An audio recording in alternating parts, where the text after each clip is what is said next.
Assalamualaikum warahmatullahi wabarakatuh. Pemirsa yang budiman, berjumpa kembali di channel Susilawati Susmono Official yang mengangkat tajuk Aransemen Kehidupan Susilawati Susmono.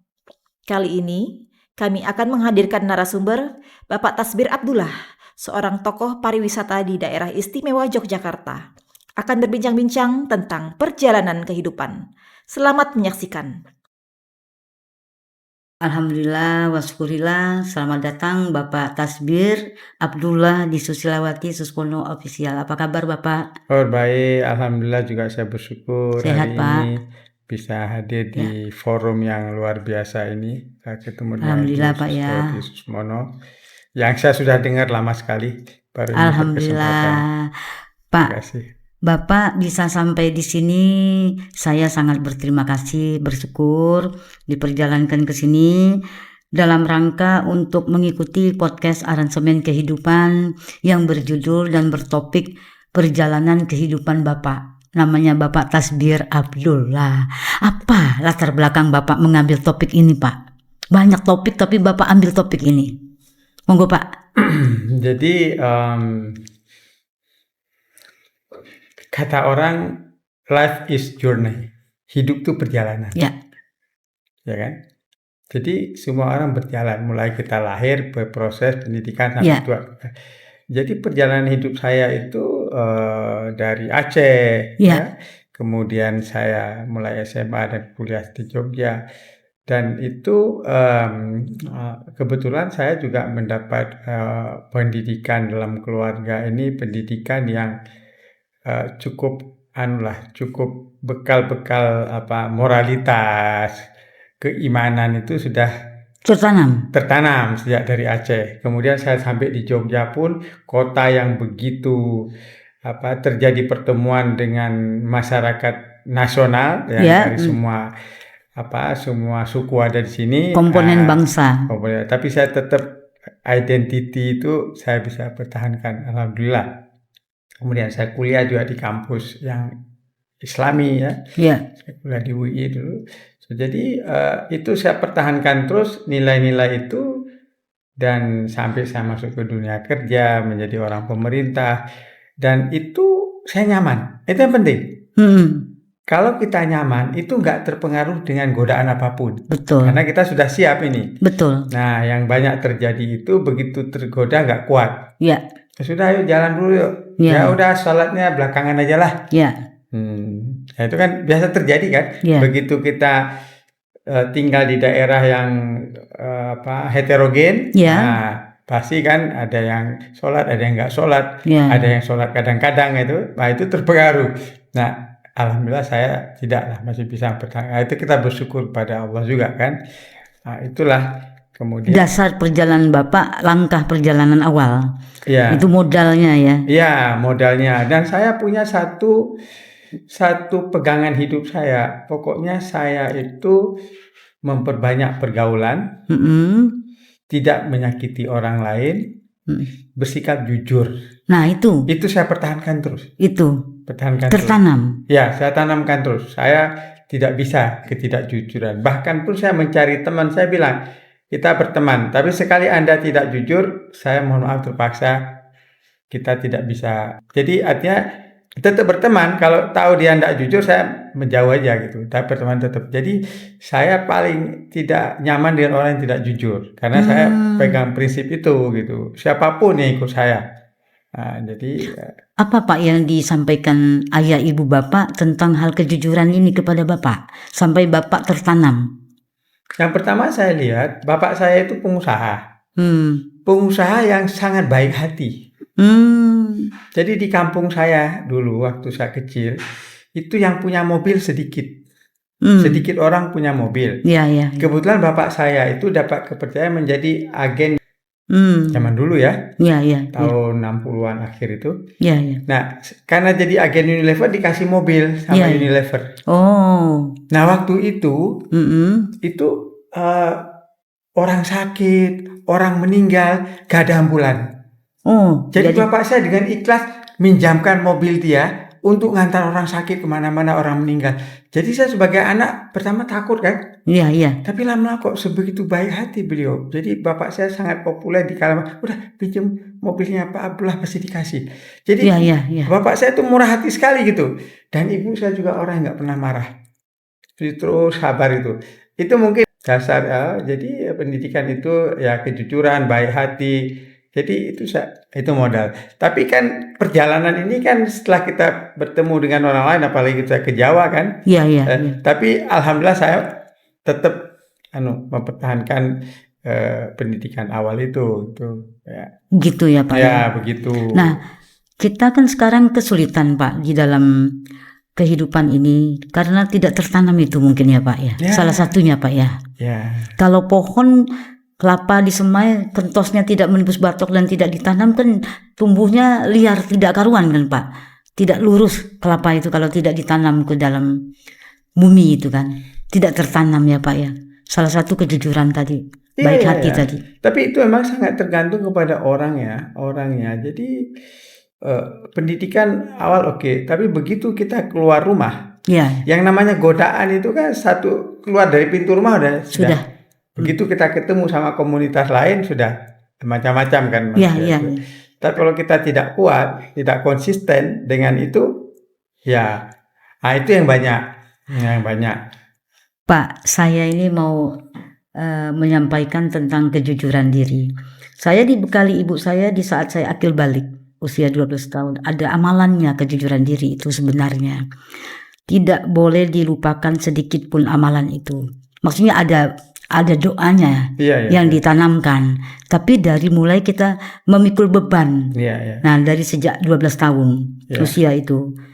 Tidak serta-merta hanya dengan perbuatan, tetapi dengan doa selalu dicairkan dengan perbuatan itu. Kalau perbuatannya itu masih melimpang, artinya doa itu belum terkabulkan. Betul. Kalau doa orang tua, doa kita terkabulkan, itu akan melekat kejujuran itu.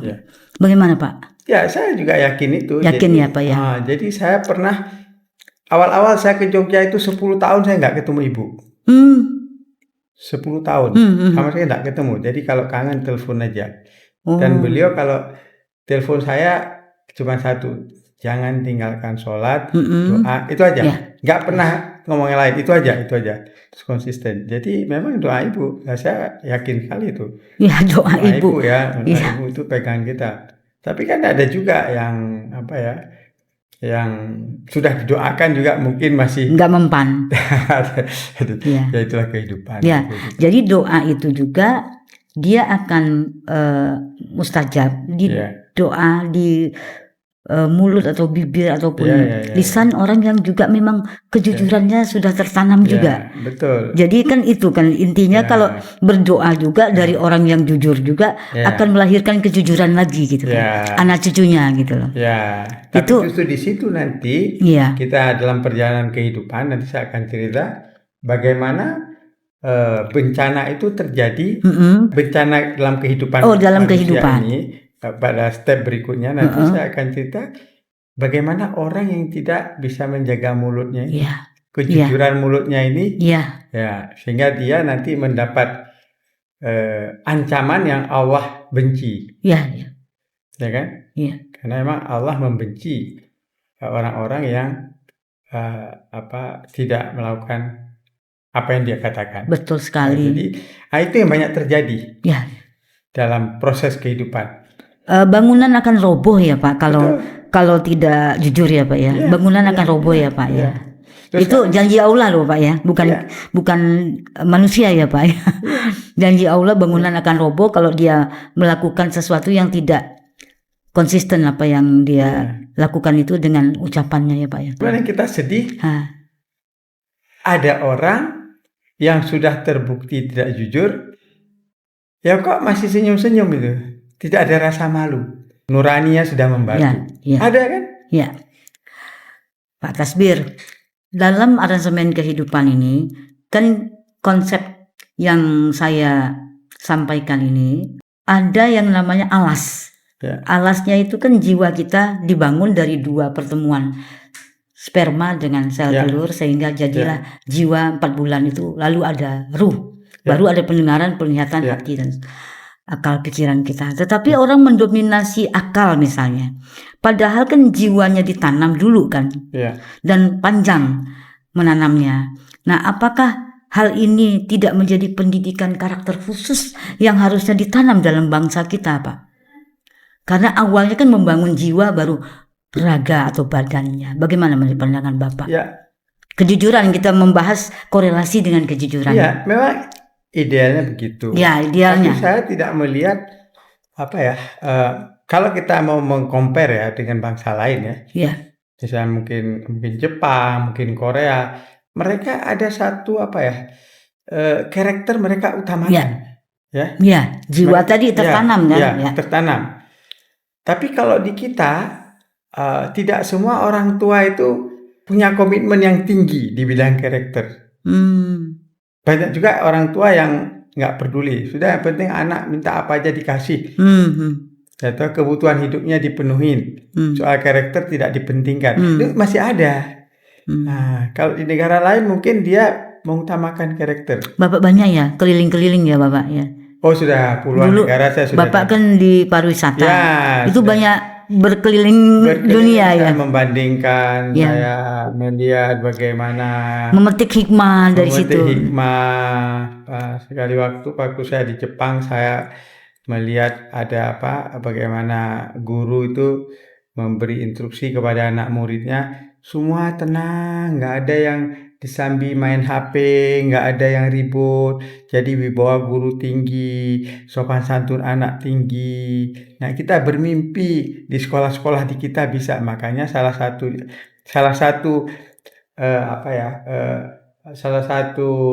poin yang orang bisa terima itu nanti kalau sudah ke museum ini. Kalau sudah berkunjung ke museum ini, disitulah karakter dibangun. Nah, Bapak ke museum? Ya, tadi saya sudah lihat. Alhamdulillah Bapak. Saya sudah lihat, maka ini karakter itu maha penting, sangat penting.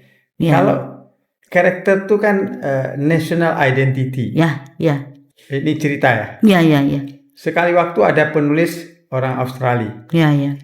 Dia punya pengalaman berwisata di Jogja. Kemudian pulang ke Australia, dia bikin buku.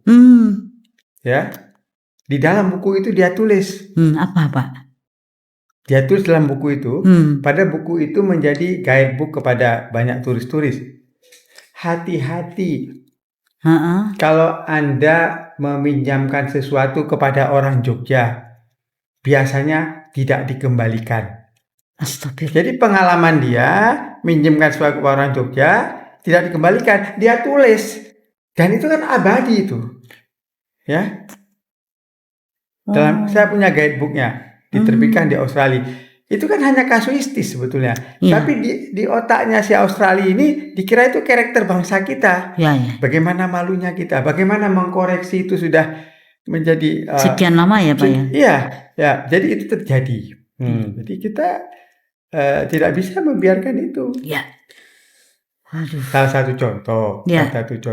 Nah, sekarang persaingan bangsa ini adalah persaingan karakter. Betul sekali. Persaingan karakter. Bukan produk lagi baju atau fashion ya Pak ya. Bukan. Misalnya anak beberapa bangsa dimasukkan dalam satu lingkungan kerja, akan dilihat mana yang disiplin, mana yang yang jujur, mana yang kerja cepat. Kan kelihatan anak Indonesia, misalnya anak Singapura, anak Jepang, anak Korea tuh. Itu kan suka persaingan itu. Kalau kita mau maju kan, nah berarti apa? Berarti kan yang sangat dasar itu inti pendidikan di dalam rumah. Nah, pendidikan di dalam rumah, saya nggak melihat ada program peningkatan pendidikan karakter, nggak ada. Kalau sekarang udah kasih makan untuk gizi, fisik. Tapi yang non fisik kan belum. Sekarang kita 300 triliun untuk kasih makan. Itu fisik. Gizi. Tapi mungkin kalau ada 100 triliun untuk non fisik, untuk karakter. Nah, itu sangat bagus tuh, balance. Siapa tahu ke depan nanti ada program itu. Kan bangunlah jiwanya, bangunlah badannya ya Pak. Tapi membangun jiwa itu kan ada program. Ada standarnya. Sekarang semua ibu bilang bangun jiwa. Ya. Kenapa masih ada perkelahian di sekolah? Ya. Coba. Ya.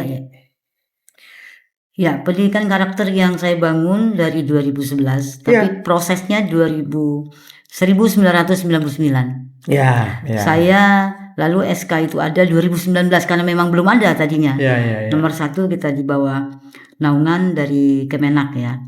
Artinya saya memikirkan ini, waduh, alangkah beratnya kita menerobos tataran pendidikan karakter ini, Pak. Padahal ini kan dalam dicanangkan nation karakter building, Pak. Bagaimana, Pak, pemikiran ini? Kan kita menyeberang dari Sariro untuk ke Bongso ini sulit sekali, Pak. Jembatan kita untuk menjadi sebuah bangsa yang besar dengan karakter yang melekat dari budayanya, Pak. Dari sejarah dan bukti sejarah dan nasab budaya ini, Pak. Budaya bangsa, Pak. Sejak Mukhtar Lubis menulis tentang karakter orang Indonesia, sampai sekarang nggak ada yang bantah. Nah, 30 tahun lalu Mukhtar Lubis sudah bikin buku kan, karakter orang Indonesia. Yang negatif itu. Kok sampai sekarang tidak terbantah itu kan? Misalnya gitu kan. Nah, itu kan artinya kita sih sudah mewarning diri kita sendiri. Mesti ada program mestinya. Kita berharap ada program. Ya, tapi tidak tahu. Tapi Ibu harus konsisten terus ya. Mudah-mudahan sekali waktu ada. Saya keluar dari bank tahun 14 Februari 99 sampai hari ini tetap konsisten saya. Itu yang penting. Entah apa yang terjadi di dalam pribadi ini, di dalamnya mau bagaimanapun jumpalitannya istilahnya, tetap di pendidikan karakter. Saya tadi malam baru komunikasi, ada teman saya di Korea. Dulu teman saya orang Korea, dulu dia lama tinggal di Indonesia, sekarang kembali ke Korea. Di Korea dia bekerja satu lembaga yang khusus mengurusi nguri-nguri kebudayaan. Nah, dia berkomunikasi dengan saya, minta tolong saya untuk berkunjung ke Jogja sebagai studi banding dan akan ke keraton juga, dan sudah dapat jawaban dari keraton akan diterima, mungkin bulan depan mungkin akan ke sini. Jadi mereka akan belajar itu. Dia mau tahu bagaimana Jogja itu nguri-nguri kebudayaan.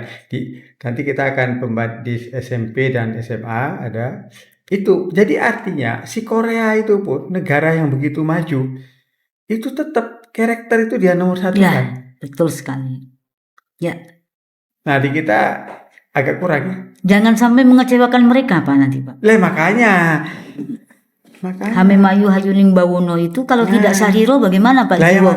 Kauru Jiwonya tuh dari Ki Ageng Surya Mentaram untuk membangun Jogja ini kan filsafatnya sudah dari dasar. Betul. Kenapa tidak diperhatikan ke sana? Nah, kan sekarang anak-anak kita semua hidup dalam era teknologi, hidup dalam era digital, era instan, semua instan. Mau apa googling klik-klik semua ada. Semua.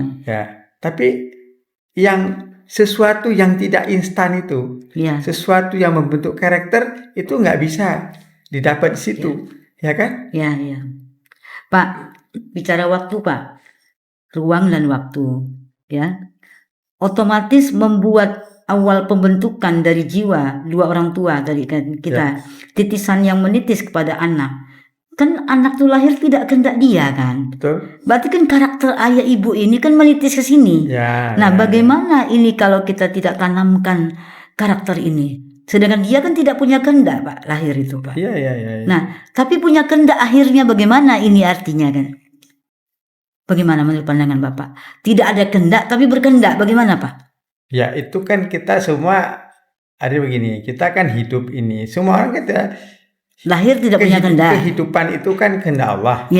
Kan? Kita tidak pernah bisa meminta hidup dari orang tua siapa, lahir dari suku agama apa, suku apa, gitu kan. Begitu, itu kan sudah.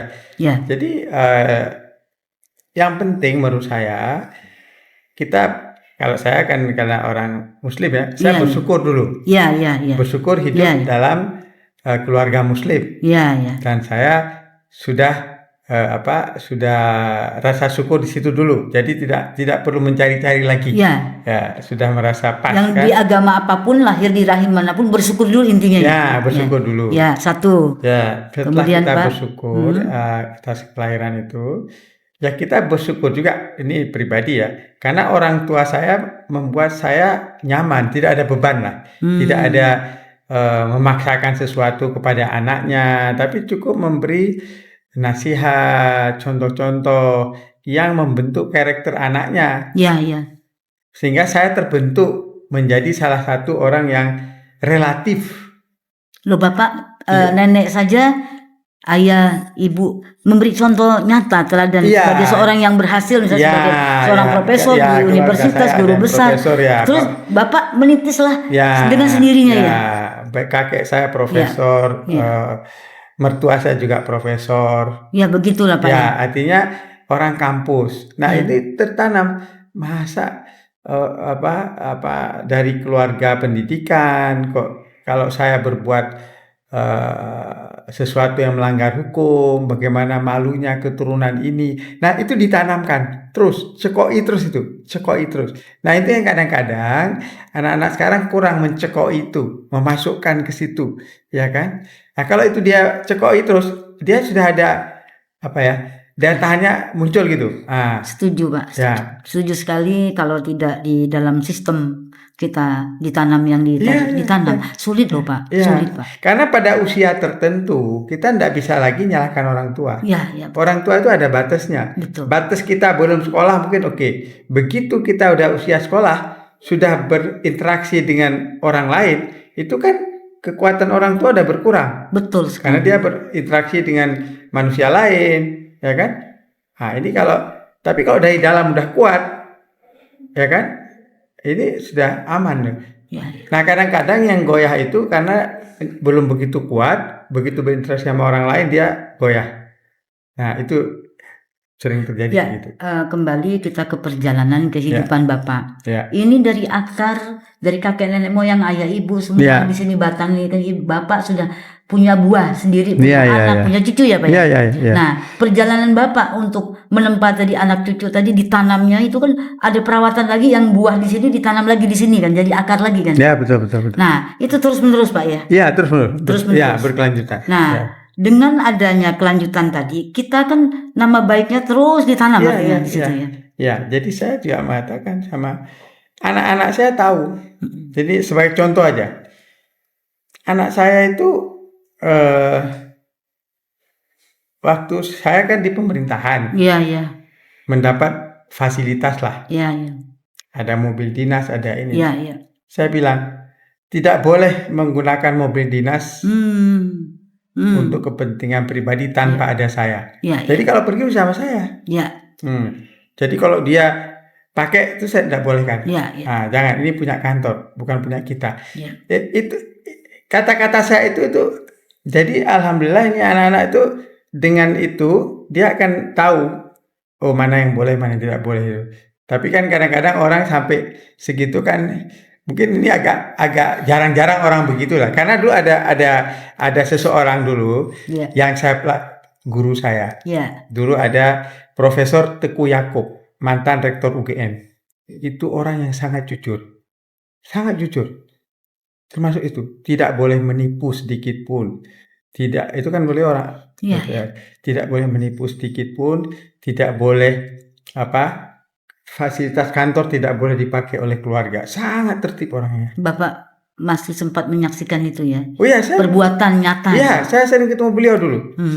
Jadi hidupnya sangat sederhana. Walaupun jabatannya rektor, hidupnya sederhana. Beliau kan banyak menulis ini kan, ilmiah itu orang. Banyak jujur. Memikirkan menungso ini. Iya, jujur sekali orangnya itu. Jadi saya mungkin karena saya senang dengan orang jujur, bergaul dengan orang jujur, akhirnya itu menambah gitu. Kita kan orang kan kalau melihat karakter orang, lihat siapa temannya. Kan begitu kan? Iya. Nggak mungkin orang senang kejujuran bergaul sama yang nggak jujur, nggak mungkin tuh. Iya. Kira-kira gitulah, kira-kira gitu ya. Iya Pak, alhamdulillah. Ini dalam perjalanan kehidupan Bapak ingin apa sih yang wasiat yang paling inti esensi kehidupan ini dalam perjalanan kehidupan, korelasinya bagaimana untuk Bapak sampaikan kepada anak, ya cucu, ya sanak famili, siapapun handai tolan yang Bapak ingin sampaikan Pak. Ya kalau saya sih satu aja, pokoknya pertahankan kejujuran. Itu saja. Ya.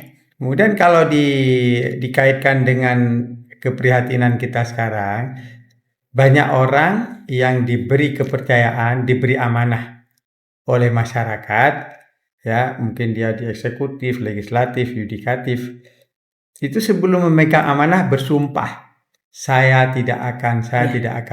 Ya. Tapi banyak yang melupakan sumpahnya kan? Ya. Nah, ini yang dibenci oleh Allah. Ya. Allah membenci orang-orang yang mengatakan apa yang dia tidak berbuat. Ya. Tapi kenapa banyak terjadi begitu? Itu masalahnya. Padahal dia mengaku beragama, mengucapkan sumpah, tapi banyak. Itu yang kita prihatin semua. Tidak ditanam, Pak, kejujuran diri. Ya, jadi maksud saya semua orang yang nanti berkunjung ke museum ini, Ibu harus konsisten dengan satu kata-kata. Jadilah manusia yang jujur. Apa yang Anda belajar di sini, semua yang Anda lihat di museum ini, Anda keluar dari museum ini satu, jadilah manusia yang jujur. Dia tafsirkan sendiri, what is jujur, silahkan. Tapi itu kata-kata yang paling itu. Ya, itu mungkin setelah saya tadi lihat museum, saya kira itu kunci, ya. Atau nanti mungkin kalau Ibu mau itu setiap orang keluar dari sini ada kasih souvenir kecil. Boleh, Pak. Ya, ucapan terima kasih sudah hadir. Mari bersama jadikan kita menjadi pribadi-pribadi yang jujur. Itu jujur itu kunci kalau menurut saya. Alhamdulillah, Pak, karena memang itu yang diamanahkan orang tua saya, kakek nenek moyang saya. Bagus. Dan ada doanya juga khusus dari mereka untuk saya. Dan saya sampaikan kepada orang-orang yang ada, yang sudah di dalam naungan saya, semua yang ada di Museum Serat Holistik Kehidupan dan lembaga yang didiri, supaya menanam kejujuran diri. Dan bukunya namanya Kejujuran Diri. Oh, bagus. Jadi buku Kejujuran Diri saya tulis di tahun 2005. Dan pada saat itu Bapak Taufik Effendi meresmikan yayasan ini 2006. Kita itu ditanya apa kunci Ibu tuh membuat sesuatu tuh kok cepat sekali. Lalu saya buat itu dua hari. Saya sampaikan ke beliau. Pada saat itu akhirnya gong dibunyikan di yayasan, di Gedung Menpan di Sudirman, Jakarta 2006. Jadi intinya amanah dan tanggung jawab kita adalah satu pegangnya. Jangan sampai kita melenceng dari kejujuran diri. Betul. Nah, amanah dan tanggung jawab itulah menjadi landasan pacu kejujuran diri. Kalau tidak amanah dan tanggung jawab, lepas. Betul. Kayak landasan pacu tuh dia akan lari dari landasan pacu pesawat itu akan nyelonong gitu. Betul. Tidak ada remnya maksudnya. Betul. Kan kalau ngerem kan pasti akan Betul. tertanam ya di situ. Itulah, Pak, intinya aransemen kehidupan ini. Saya dengarkan Bapak ini luar biasa dari perjalanan Bapak, bagaimana kejujuran ini ditanam, lalu bagaimana tumbuh dan terus saya sudah pada posisi menumbuhkan. Bisa mengatakan jujur itu nikmat. Jujur itu nikmat. Luar biasa. Karena saya ketemu orang siapapun, nggak ada yang dulu Bapak itu nginjek saya, dulu Bapak itu minta macam-macam sama saya, itu nggak ada. Jadi kita tidur pun enak, nggak ada beban apa-apa. Saya bilang dulu sama anak buah saya mau pulang tidur enak. Maksud Bapak apa? Ya kalau saya nggak ngambil yang bukan hak saya kan tidurnya enak. Coba kalau ngambil yang bukan hak saya, pasti nggak bisa tidur saya. Terus itu kata-kata itu untuk bekal. Itu buku yang sangat, pasti dalam buku Ibu sudah ada itu semua itu, Pak, saya tahu. Buku Kejujuran Diri itu, sebetulnya buku itu harus ditanam. Kejujuran diri itu harus ditanam. Kalau tidak ditanam tidak akan tumbuh kejujuran diri itu. Jadi maksudnya kejujuran diri bukan sebuah bibit saja, tapi ditanam, bibit itu akan tumbuh. Dan saya banyak mendapat penghargaan dari teman-teman di luar. Pernah orang Belanda itu yang tinggal dari Bali kirim dulu zaman dulu fax ke kantor saya. Karena saya membantu dia dan sebagainya dengan ikhlas ya. Terus dia tulis begini, Jogja and Indonesia needs more professional people like you. Artinya apa? Dia lihat kita kerja benar, enggak mempersulit orang lain, mempercepat apa segala itu. Itu kebahagiaan saya. Saya kalau bisa membantu orang dengan cepat saya bahagia. Nah itu intinya itu juga sebetulnya sama. Nah yang kurang kan di masyarakat itu ya mudah-mudahan nanti kalau sudah berkunjung ke museum ini terjadi sekecil apapun perubahan karakter. Nah, Amin. itu. Amin Pak, saya dari kecil Pak ditanam oleh ibu saya dari akil balik mulai ditanamkan doa itu. Dan saya berterima kasih sebagai orang Jogja yang mengelola pariwisata lama puluhan tahun, dan ini nanti akan saya promosikan museum ini. Amin. Museum yang memperbaiki karakter manusia, silahkan ke sini. Museum yang mendidik orang bagaimana menjadi manusia yang sesuai dengan harapan bangsa inilah. Pak, kejujuran itu filsafat Islam Pak. Ya, betul. Filsafat Islam, la ilaha illallahul malikul hakul mubin Muhammad Rasulullah Shodiqu Adul Amin. Ya. Nah, kalau tidak filsafat Islam, kejujuran itu menyimpang nanti dia akan lari mencari jalan pintas istilahnya, bukan relnya maksudnya. Ya. Nah, kejujuran diri itu harus ditanam kepada setiap jiwa. Betul. Bukan agama Pak, bukan agama apapun maksudnya, jiwa. Pada saat dibuat itu Tuhan ridho, sehingga kan ada jiwa itu. Kalau tidak kan tidak akan ada jiwa itu kan. Gitu. Nah, karena kita bicara kejujuran, itu kan bicara standar kemanusiaan.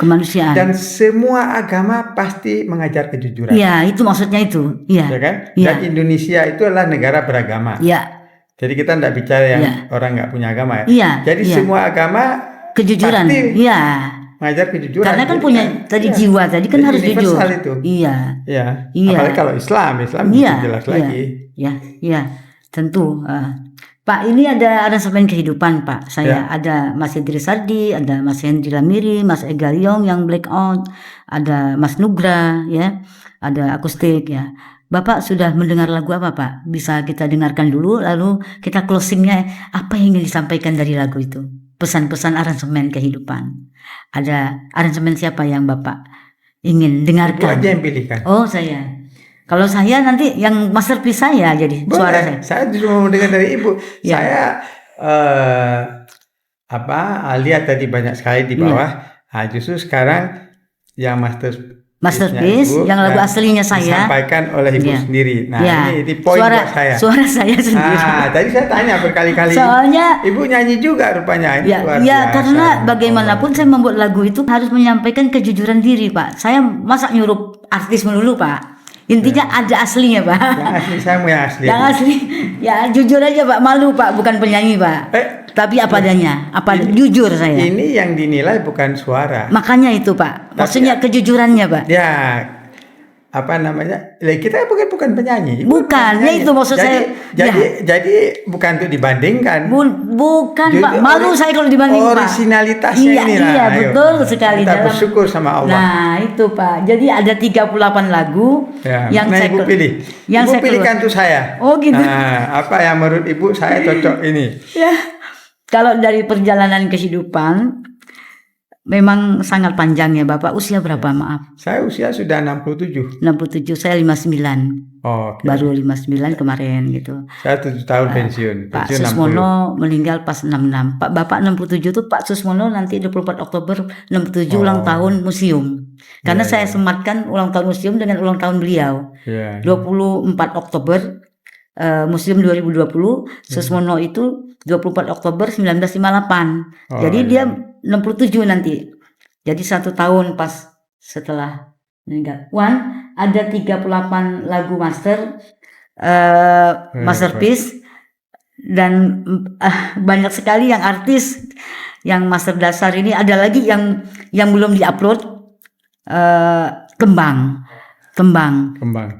Ada Tembang, kemudian ada juga Mengiringi Tarian Pak, Perangi Nafsuka namanya Pak.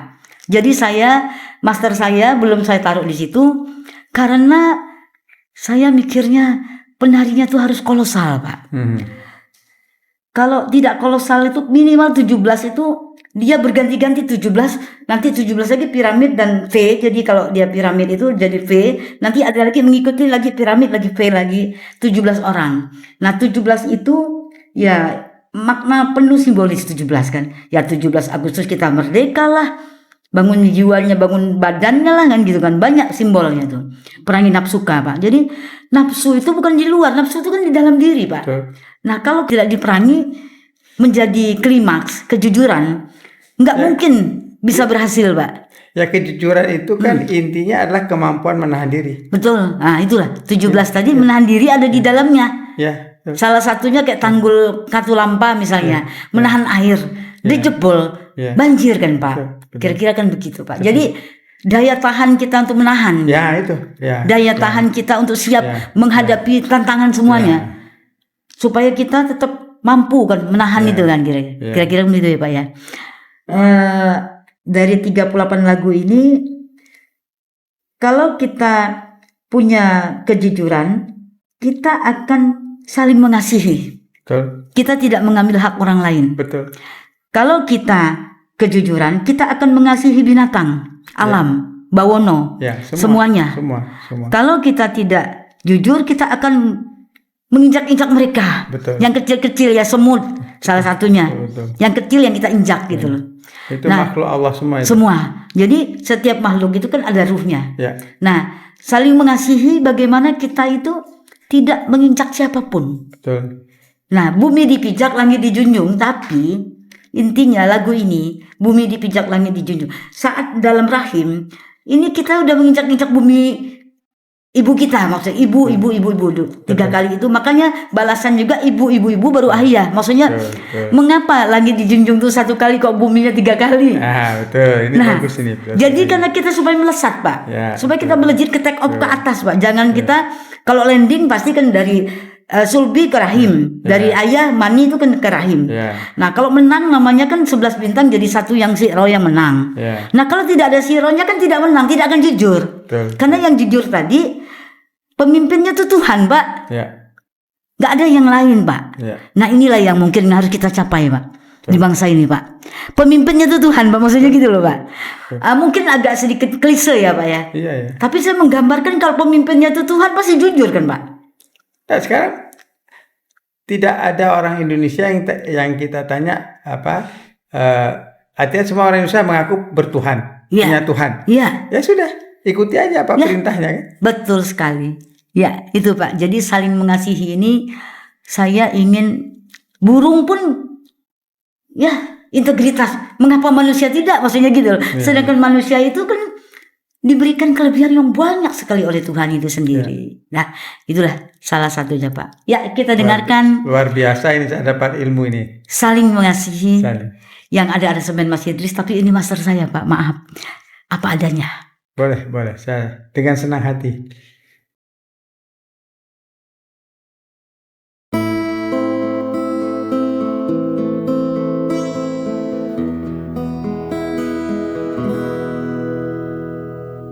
Pagi yang cerah terdengar kicau burung bernyanyi, hatiku terasa damai, ingin ku senandungkan lagu cinta. Indahnya rasa kasih antara mereka, saling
Ya, Pak Tasbir.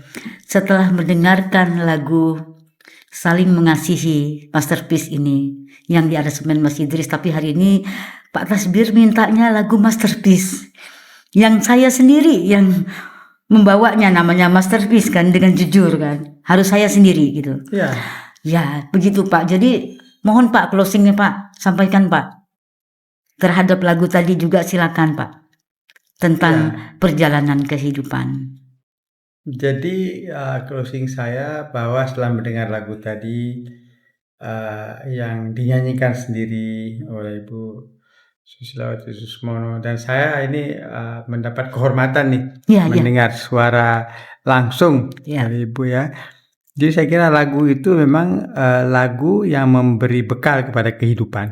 Nah, jadi kehidupan ini butuh bekal. Tidak mungkin kita berjalan akan sukses tanpa bekal. Betul. Nah, salah satu bekal itu dalam bentuk nyanyian. Ya, bekal itu ada dalam bentuk bisa dari kitab suci, dari buku-buku dan sebagainya, tapi dalam bentuk nyanyian. Nah, jadi Ibu sudah alhamdulillah diberi sesuatu oleh Yang Maha Kuasa, bisa meng-create lagu itu, kemudian diaransemen oleh salah satu musisi maestro musisi ya, Mas Idris Hadi. Dan inilah akan menjadi legacy. Saya kira ini akan abadi dan itu amal yang luar biasa. Saya senang sekali. Alhamdulillah ya Pak. Bekal kehidupan. Belajar dari burung ya Pak, integritasnya, kejujuran diri ya Pak ya. Kejujuran diri. Iya. Mereka saja begitu kan ya Pak. Saling mengasihi ya Pak ya. Jangan mengambil hak orang lain ya Pak ya. Sebetulnya kita hidup ini tinggal melihat kehidupan aja. Kalau bisa membaca alam terkembang ya. Membaca alam. Menjadi guru ya Pak. Karena Tuhan itu menciptakan manusia dan alam. Ya kan? Bacalah alam. Semua ada situ kehidupan. Betul sekali Pak. Nah, itu. Ya itulah closing kita. Closing kita hari ini luar biasa Pak. Ada pelajaran yang sangat mendasar, merupakan bekal untuk kita semuanya. Dan untuk anak cucu kita. Semuanya. Kita harus meneruskan semua nilai-nilai positif itu menjadi bekal. Makanya di museum kan Pak ada sejarahnya, ada bukti sejarahnya, dan ada apa di dalamnya itu adalah karakternya. Nasabnya yang harus kita selalu sambungkan ke kakek nenek moyang kita. Demikian ya Pak. Alhamdulillah, terima kasih banyak Pak Tasbir. Sukses juga untuk museumnya. Amin. Kita promosikan terus ini.